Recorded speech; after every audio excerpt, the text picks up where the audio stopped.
کیونکہ اپنے گناہ خود سے زیادہ کوئی نہیں جانتا کہ ایسا کون سا گناہ کیا ہے جس کی وجہ سے ہم وقت کے امام کی زیارت نہیں کر پائے. چلو زیارت نہیں ہوئی کیونکہ آنکھوں سے گناہ ہو گئے. اس کے بعد امام تو آئے تھے نا, میں نے کہا نا امام کا فرمان ہے اور چھوٹا فرمان بھی نہیں. امام آئے تھے ہمارے دروازے پر, داخل بات بھی کیا, امام کو دیکھا نہیں کیونکہ آنکھوں سے گناہ اتنے ہو گئے. کیونکہ ہمارے جیبوں میں اکثر حضرت موبائل موجود ہے جو گناہوں کا مرکز ہے. اگر ہم صحیح طریقے سے یوز کریں گے تو عبادت ہے, وَإِلَّا جہنم میں یہی موبائل لے جائے گی. گناہ آنکھوں سے ہو گئے, ہم نے امام کو نہیں دیکھا. چلو امام نے آواز بھی تو دی ہوگی. پھر میں اپنے موضوع پہ آ رہا ہوں کہ آپ لوگوں کو پتا تو ہونا چاہیے کہ ہم خود آئے ہیں یا کسی نے بلایا ہے, یہ بھی تو پتا ہونا چاہیے. چلو ہم دیکھ نہیں پائے کیونکہ آنکھوں سے گناہ ہو چکے. امام نے آواز بھی تو دی کہ آج فلاں جگہ پر میرے دادا حسین کا ذکر چل رہا ہے, آپ سب نے وہاں پہ آنا ہے, دعوت دی. کیا ہم نے امام کی آواز سن لی؟ نہیں سنی نا. جب نہیں سنی تو آخر کیوں نہیں سنی؟ قصور کس کا ہے؟ آخر قصور تو ہونا چاہیے کہ ہم نہ امام کے دیدار کے لیے جس کے لیے ترس رہے ہیں, دعائیں مانگ رہے ہیں, ہر نماز کے بعد دعا کرتے ہیں اللہم عجل لولیک الفرج, ہر دعا کے بعد یہی کہتے ہیں پروردگار ہمارے 12ویں امام کا جلد ظہور فرما. جب وہ ہمارے دروازے پہ آتا ہے تو ہم آنکھوں سے دیکھ نہیں پاتے, جب وہ ہمیں بلاتا ہے ہم کانوں سے سن نہیں پاتے, تو آخر وجہ کیا ہے؟ ان گناہوں کو ڈھونڈیں جن گناہوں کی وجہ سے نہ آپ امام کی زیارت کر پاتے ہیں نہ امام کا آواز سن پاتے ہیں. ان گناہوں کو ڈھونڈیں. جب گناہ سمجھ میں آئے نا پھر فائدہ کریں. میں نے کہا کونے میں بیٹھیں اور گناہوں کو ڈھونڈیں. وہ کون سا گناہ ہے جو امام کے دیدار سے ہمیں محروم کر رہا ہو؟ اس گناہ کو ڈھونڈ کر پھر توبہ کریں, پروردگار آج کے بعد یہ گناہ ہم نہیں کریں گے, امام کی زیارت نصیب فرما. جب آپ گناہ چھوڑ جائیں گے پھر آپ کو بلانے کی ضرورت نہیں, وہ خود ہی آئیں گے, خود ہی آئیں گے. تو قبلہ میں نے سورۃ حدید کی چھوٹی سی آیت جس میں اللہ تبارک و تعالیٰ نے ایک جملہ کہوں, تعصب کی عینک اتار کر قرآن کا مطالعہ کیا کریں.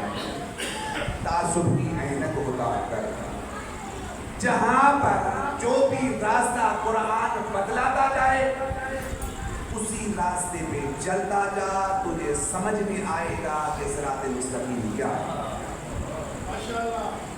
صرف کیا ہے؟ تعصب کی عینک ہوتا ہے. قرآن نے کہہ دیا وَأَنزَلَ الْحَدِيدَ فِيهِ بَأْسٌ شَدِيدٌ, اور ہم نے لوہے کو نازل کیا جس میں شدید جھگڑا ہے. یہ لوہا کون سا تھا؟ یہ لوہا کون سا تھا؟ اس وقت سخت سے سخت لوہا ٹرین چلتی ہے نا, اس کا جو پٹری جس کو آپ کہہ رہے ہیں وہ سب سے سخت ہوتی ہے. کیا اللہ نے اس کے بارے میں کہا ہے وَأَنزَلَ الْحَدِيدَ فِيهِ بَأْسٌ شَدِيدٌ, ہم نے, اور کہا کہ ایسے ہم نے لوہے کو نازل کیا جس میں شدید جھگڑا ہے. سارا قرآن ڈھونڈیں, پھر دیکھیں کہ یہ آیت نازل کہاں ہوئی. اللہ نے بھی کہہ دیا بغیر مقصد کے قرآن نازل ہوتا نہیں.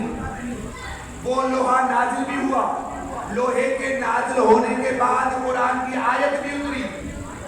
یہ لوہا تھا کون سا؟ وَأَنزَلَ الْحَدِيدَ فِيهِ بَأْسٌ شَدِيدٌ, ہم نے لوہے کو نازل کیا جس میں شدید جھگڑا تھا، پروردگار سے شدید جھگڑا تھا، صرف جھگڑے کے لیے وہ لوہا نازل ہوا تھا۔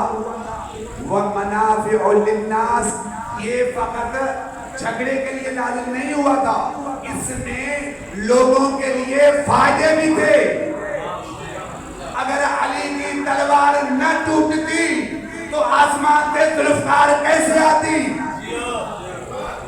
وَأَنزَلَ الْحَدِيدَ فِيهِ بَأْسٌ شَدِيدٌ، اس میں شدید جھگڑا بھی ہے۔ وَمَنَافِعُ لِلنَّاسِ، اسی تلوار کے عوض میں لوگوں نے منافع بھی تو حاصل کیا تھا۔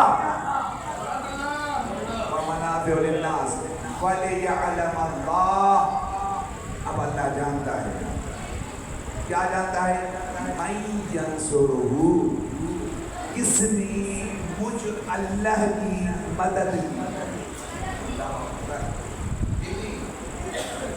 اب مدد کرنے والا ڈھونڈنا بھی ہے، ایسے نہیں ہے کہ میں ایسے نہیں چھوڑوں گا جب تک مدد کرنے والا ڈھونڈیں گے نہیں۔ قرآن نے کہا وَأَنزَلَ الْحَدِيدَ فِيهِ بَأْسٌ شَدِيدٌ وَمَنَافِعُ لِلنَّاسِ وَلِيَعْلَمَ اللَّهُ، اللہ جانتا ہے مَن يَنصُرُهُ، کہ کس نے مجھ اللہ کی مدد کی۔ صرف مجھ اللہ کی مدد نہیں کی، پروردگار تو مدد کا محتاج ہے نہیں، پھر تجھے مدد کی کیا ضرورت ہے کہ تو نے خود قرآن میں کہا مَن يَنصُرُهُ، کہ کس نے مجھ اللہ کی مدد کی۔ پروردگار وہ کون سی ہستی ہے جس نے تیری مدد کی؟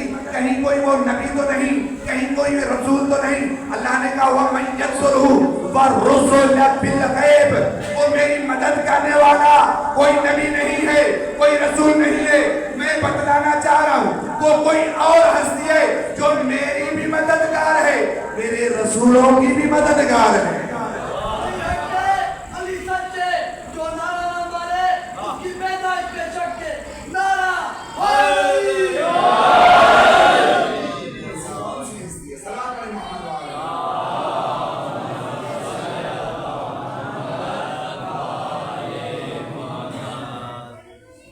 انزل الحدید فیہ بأس شدید، آواز آ رہی ہے سب کی؟ اور یہ بھی یاد رکھیں میں مائک کا محتاج بھی نہیں۔ انزل الحدید فیہ بأس شدید، ہم نے لوہے کو نازل کیا جس میں شدید جھگڑا ہے۔ وَمَنَافِعُ لِلنَّاسِ، لوگوں کے لیے فائدے بھی ہیں۔ وَلِيَعْلَمَ اللَّهُ، اللہ جانتا ہے، پروردگار کیا جانتے ہو؟ مَن يَنصُرُهُ، کہ کس نے مجھ اللہ کی مدد کی۔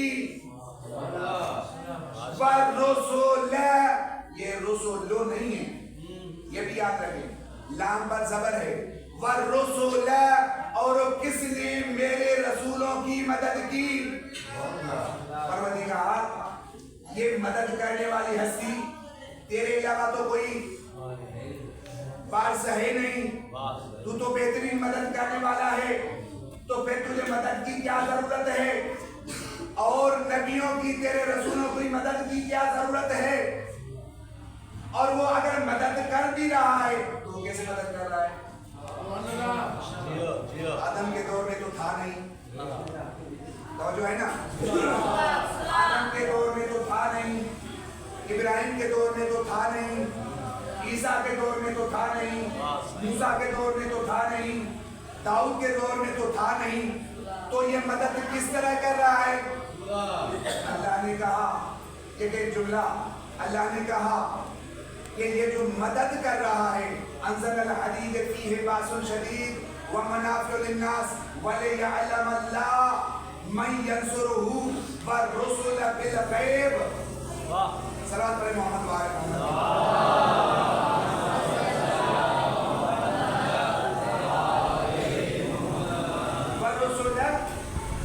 بالغیب، ایسی ہستی ہے، ایسی ہستی ہے جو اللہ جانتا ہے، ایسی ہستی ہے نہ جو اللہ ہے نہ اللہ کا رسول ہے، یہ تیسری ہستی ہے، نہ اللہ ہے نہ اللہ کا رسول ہے۔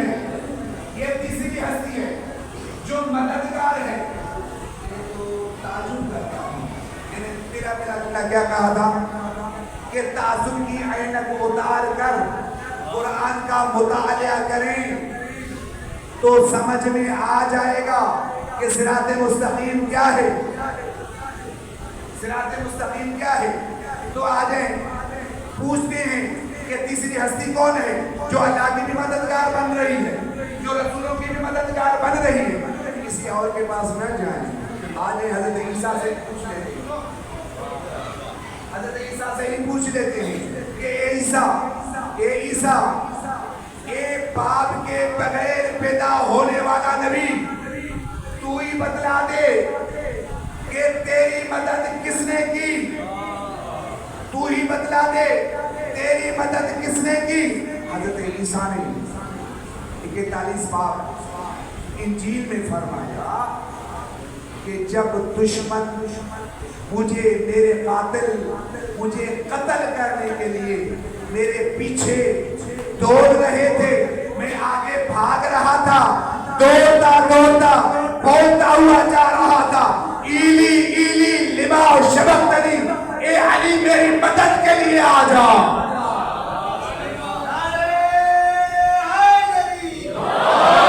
اے علی میری مدد کے لیے آ جا۔ یہاں پر واضح ہو رہا ہے اگر کوئی اللہ کا مددگار ہے، کوئی اور نہیں، کسی اور کو مدد کے لیے بلانے کی ضرورت بھی نہیں۔ اللہ خود فرما رہا ہے سورۃ حدید میں، ایسی بھی ہستی ہے جو مجھے اللہ کی بھی مددگار ہے، میرے رسولوں کی بھی مددگار ہے۔ آج حضرت داؤد سے پوچھ لیتے ہیں، اے خدا کے نبی آپ ہی بتائیں، جاگ رہے ہیں نا، آپ ہی بتائیں کہ اس نے بالغیب غیب میں رہ کر تیری مدد کس طرح کی ہے۔ حضرت داؤد نے کہا زبور میں، it's our duty to respect him، یہ ہماری ڈیوٹی ہے کہ عزت کریں اس کی جو عزت کا حقدار ہے۔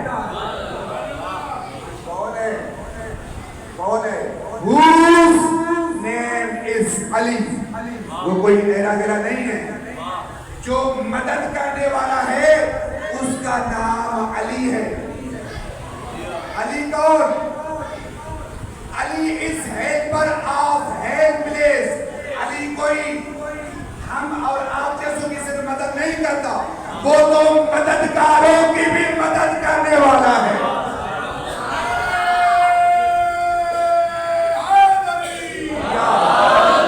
وہ تو مدد کرنے والوں کی مدد کرتا ہے۔ پھر اگر کوئی، میں نے دیکھا ہے اگر کوئی مومن یا علی مدد کہتا ہے شرک کے خطرے آ جاتے ہیں۔ آج میں جواب دے کے جا رہا ہوں، شرک کے خطرے آتے ہیں۔ اور میں نے کیا کہا، قرآن کو تعصب کی عینک اتار کر پڑھیں، کئی مقامات پر اگر شرک کے خطرے آنے تھے تو سب سے پہلے حضرت عیسیٰ پر آنے چاہیے۔ کیوں؟ اس لیے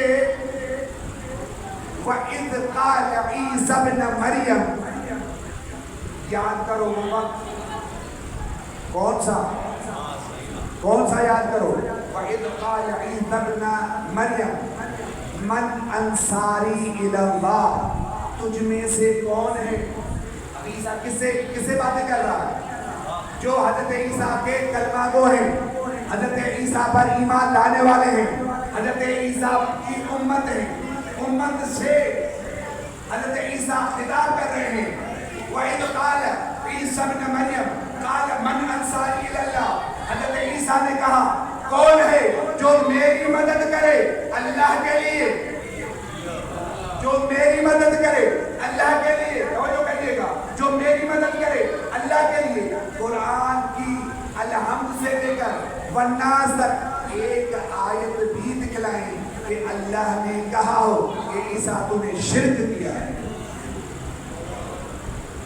عیسیٰ تو نے شرک کیا ہے۔ کیوں؟ کیونکہ میں جب اللہ موجود تھا، میں اللہ موجود تھا، غیر اللہ سے مدد کیوں مانگ رہے ہو؟ میں اللہ موجود تھا، غیر اللہ سے مدد کیوں مانگ رہے ہو؟ تو نے شرک کیا ہے. قرآن میں کوئی ایک آیت بھی نہیں ملے گی.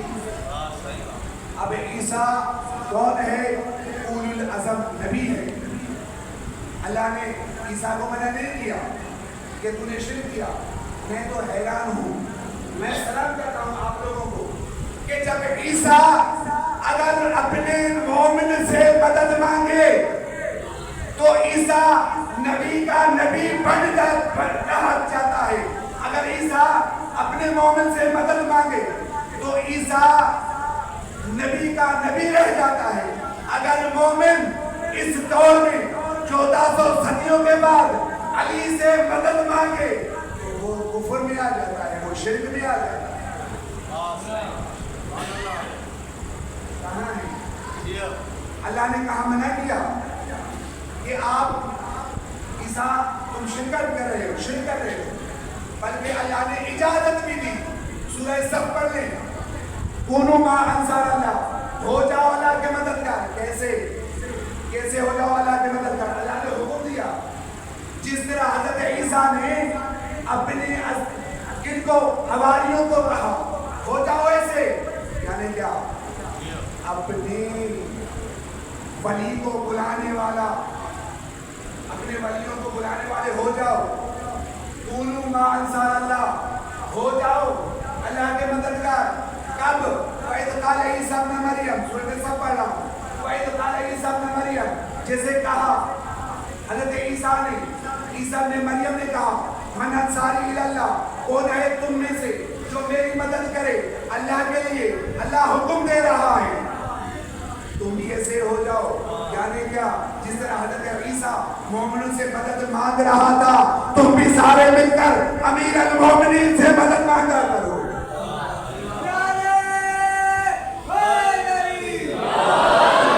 تم بھی سارے مل کر علی سے مدد مانگا کرو. علی مدد کرتا ہے, علی صرف مومن کی مدد نہیں کرتا. میں ایک چھوٹا سا وظیفہ بھی دے کے جاؤں. جب کبھی مصیبت آ جائے, پریشانی آ جائے, کسی پریشانی میں آپ پھنس جائیں, صرف نعت علی پڑھیں, راستے خود بخود کھل جائیں. نعت علی پڑھیں, راستے خود بخود کھل جائیں. کیوں؟ اس لیے یہ صرف اللہ, صرف مومنوں کا مددگار نہیں ہے, یہ اللہ کا بھی مددگار ہے, رسولوں کا بھی مددگار ہے. اس لیے تو میں نے بولا it's our duty to respect him. عزت کریں ان کی, جو حقیقی لائق ہے عزت کریں. یہ کون ہے؟ whose name is Ali, اس کا نام علی ہے. علی کون؟ علی is head of helper place. علی وہ ہے جو مددگاروں کی بھی مدد کرنے والا ہو. to see is help. حضرت داؤد فرما رہے ہیں کسی ایرے گیرے نتو گھیرے کی مدد کی تلاش میں مت رہنا. to see is help. ایسے ہی حیدر کی مدد کے محتاج رہنا, جو تیری مدد بھی کر سکے اسے مدد طلب کرتے رہنا. یہاں پر کہ علی جو یہ کہتے ہیں کہ علی مدد نہیں کرتا, نبی کسی کی مدد نہیں کرتا, بات صحیح کہتے ہیں. میں نے خود راؤ بند کیا ہے. جو کہتے ہیں کہ علی کسی کی مدد نہیں کر سکتا, نبی کسی کی مدد نہیں کر سکتا, صحیح کہتے ہیں. کس کی مدد نہیں کر سکتا؟ آل قرآن سے پوچھتے ہیں. سورۃ آل عمران آیت نمبر 58 میں اللہ نے فرمایا اولئک الذین لعنهم اللہ ومن یلعن اللہ فلن تجد له نصیرا. وہ جس پر اللہ کی لعنت ہو, میں اس وجہ سے لاؤ بند کیا ہے کیونکہ مجھ پہ فتویٰ آ چکی تھی کسی آیت پہ, حتیٰ پر تو قرآن رہا ہوں, اپنی طرف سے نہیں پڑھا.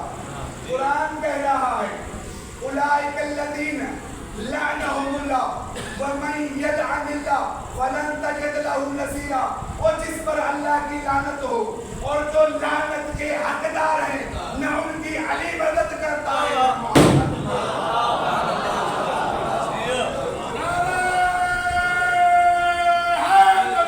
ہاں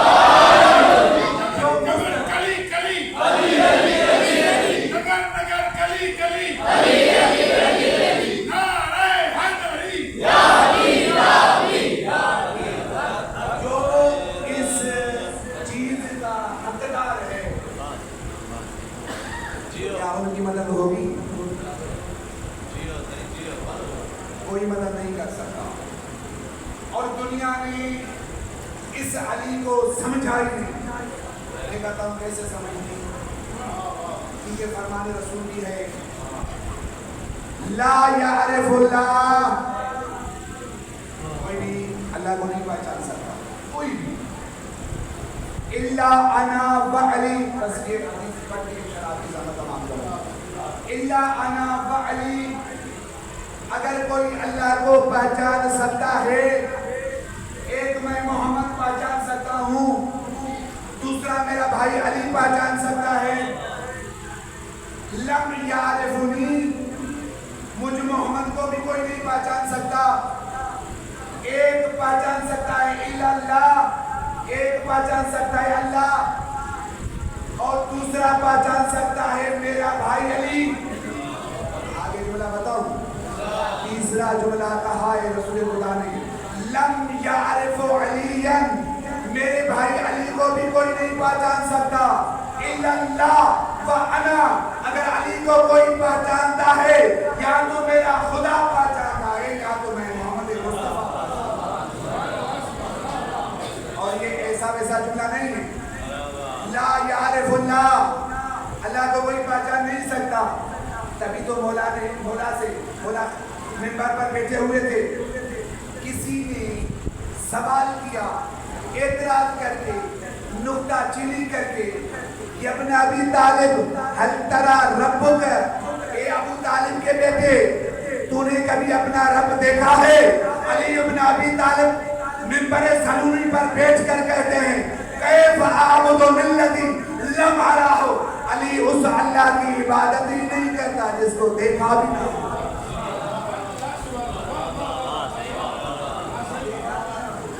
علی اس اللہ کی عبادت بھی نہیں کرتا. علی یہ ہے. اور اس کی زوجہ کی طرف جائیں، تبھی تو نبی نے فرمایا لولا علی لما کانت لکفر لفاطمہ، اگر علی نہ ہوتا تو فاطمہ کا کوئی کفر بننے کے لائق ہی نہ تھا. اگر علی نہ ہوتا، مجھے پتا ہے علی مہدی تھک چکا، اگر علی نہ ہوتا تو فاطمہ کا کوئی کفر بننے کے لائق نہ تھا. بندہ اٹھ کھڑا ہوا. حضرت ابوبکر صدیق کھڑے ہو کر سوال کرتے ہیں یا رسول اللہ، یہ اتنی بڑی دعویٰ کری ہے آپ نے کہ اگر علی نہ ہوتا فاطمہ کا کفر بننے کے کوئی لائق نہ تھا. کیا آدم ہی نہ تھا؟ کیا نبیوں میں سے کوئی ایک نبی جو فاطمہ کا کفر بنتا لائق نہ تھا؟ حضرت محمد مصطفیٰ فرماتے ہیں عالم ارواح میں جب کوئی نہ تھا، ایک وہ تھا، ایک میں تھا، ایک وہ تھا، ایک میں تھا، میں اسی کی عبادت کیا کرتا تھا، اس کے آگے سجدہ کیا کرتا تھا. جب میرا دل کہتا اس کی زیادہ تسبیح کرنا شروع کروں، سجدے میں جا کر تسبیح کو بڑھاتا اور میری پیشانی پر پسینہ آتا، میری پیشانی پر پسینہ آتا، میں سجدے سے سر اٹھاتا، وہ پسینہ پوچھتا، کوشش کرتا. اللہ پوچھتا میرے حبیب کیا کر رہے ہو؟ پروردگار میری پیشانی پر پسینہ آ گیا، یہ پسینہ پھینک رہا ہوں. اللہ کہتا ہے میرے حبیب یہ پسینہ کوئی عام پسینہ نہیں، میرے خاتم الانبیاء کا پسینہ ہے، میرے محبوب کا پسینہ ہے، یہ پسینہ مجھے دے. پروردگار یہ پسینہ کرنا کیا ہے؟ اس پسینے کو کہاں کرے گا کیا؟ پروردگار حکم فرماتا ہے میرے حبیب اس پسینے سے ایک ایک قطرے کو کبھی آدم بننا ہے، کبھی ابراہیم بننا ہے، کبھی عیسیٰ بننا ہے، کبھی موسیٰ بننا ہے. ایک ایک پسینہ، یہ تمام انبیاء میرے پسینے کی پیداوار ہیں. فاطمہ میری لخت جگر ہے، فاطمہ میری لخت جگر ہے.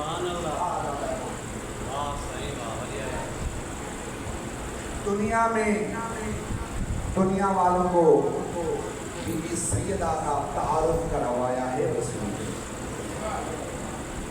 اللہ اکبر. کائنات میں ایسا کوئی باپ نہیں ملے گا جب بیٹی کو آتے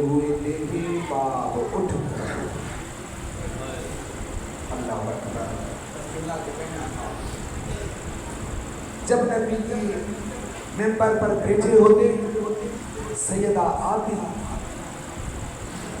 رحمت للعالمین منبر چھوڑ دیتے، دنیا والوں کو بتاتے تھے یہ دیکھو یہ کون آ رہی ہے۔ ایک مرتبہ سیدہ نے سوال کیا، بابا آپ تو میرے بابا ہیں، میرے والد ہیں، والد کا مقام اولاد سے بلند ہوتا ہے، بابا آپ کیوں کھڑے ہوتے ہیں؟ رحمت للعالمین نبی روتے روتے فرماتے سیدہ میں خود کھڑا نہیں ہوتا، ادھر کا حکم ہوتا ہے میری کنیزہ، اجرکم اللہ اجرکم اللہ، اللہ کا حکم ہوتا اٹھ جا کے میری کنیز آ رہی ہے۔ دوسرا مقام جب آیت تطہیر اتری تھی 3 مہینے مسلسل رحلت سے پہلے رحمت للعالمین نبی نماز فجر سے پہلے آگے سلام کیا کرتے تھے، زہرا کے دروازے پر آگے سلام کیا کرتے تھے۔ چوتھا تیسرا کہ جب نبی سیدہ کو دیکھتے تو ہاتھوں پہ بوسہ دیتے تھے۔ دنیا کو عظمت بتلانا چاہیے کہ دیکھو اے مسلمانوں اس زہرا کی عظمت کو پہچانو، جس زہرا کی عظمت کے لیے رسالت اٹھ کری رہتی ہے۔ عزادارو بابا کی وفات کے بعد اسی بی بی سیدہ کے دروازے پر آگ لگائی گئی۔ عزادارو بس اتنا نہیں، بی بی جب حق مانگنے کے لیے دربار گئی تھی نا، میں نے مسائل کو مختصر کر دیا، حق مانگنے کے لیے دربار گئی تھی، وہاں 4 گھنٹے کھڑی رہی، 4 گھنٹے دربار میں کھڑی رہی۔ جب واپس آئی اجرکم اللہ، جب واپس آئی امام حسن مجتبی آگے بڑھے، آگے بڑھ کر بی بی سیدہ کے قدم میں پاہ ڈال کے کہتے اماں تجھے پتا بھی تھا حق نہیں ملے گا، اماں پھر دربار گئی کیوں تھی؟ بس جواب نہ ملا۔ پھر امام حسین آگے بڑھے، امام حسین نے بھی باہیں ڈالی، پھر رو کے فرمایا اماں جب تجھے پتا بھی تھا یہ ظالم حکمران ہے، تجھے حق ملے گا نہیں، دربار گئی کیوں تھی؟ بس اتنا کہنا تھا کہ کتنا دیر تھی؟ صرف 4 گھنٹے۔ جب دربار سے واپس آئی تھی نا، جب مصلی عبادت پہ بیٹھ گئی، بی بی زینب پہچان نہ سکی، رو کے کہہ دیئے اے ضعیفہ یہ میری اماں زہرا کا مصلی ہے، اجرکم اللہ اجرکم اللہ۔ عزادارو جب جواب نہ ملا تو پھر 2 سال کی بچی 2 دن دیکھتی ہوئی آئی اور اپنی اماں کے گلے میں باہیں ڈال کر رو کر کہتی اماں دربار گئی کیوں تھی؟ بس جواب کیا ملا؟ بی بی رو کے کہتی ہے زینب اگر حسن پوچھتا ہے تو پوچھ لیتے، اگر حسین پوچھتا ہے تو پوچھ لیتے، زینب تو مت پوچھنا، بس یاد رکھنا جس دربار میں گئی تھی ایسے سب کے دربار کی ابتدا میں زہرا کر کے آئی ہوں، انتہا تجھے اجرکم اللہ، دربار کی ابتدا میں کر کے آئی ہوں، انتہا تجھے کرنی پڑے گی، اجرکم اللہ۔ اور کہا بی بی زہرا نے زینب اگر حسن پوچھتا ہے تو پوچھ لیتے، اگر حسین پوچھتا ہے تو پوچھ لیتے، بس یاد رکھنا جب میں دربار میں گئی تھی میں 4 گھنٹے دربار میں کھڑی رہی، اسی دربار میں زینب تجھے 9 گھنٹے کھڑے رہنا پڑے گا، 9 گھنٹے۔ عزادارو آگے کہا زینب جس دربار میں جب میں گئی تھی نا میرے ہاتھ کھلے تھے، زینب جب تو دربار میں جائے گی تیرے ہاتھ بندھے ہوئے ہوں گے، زینب جب میں دربار میں گئی تھی میرے سر پہ چادر تھی، جب تو دربار میں جائے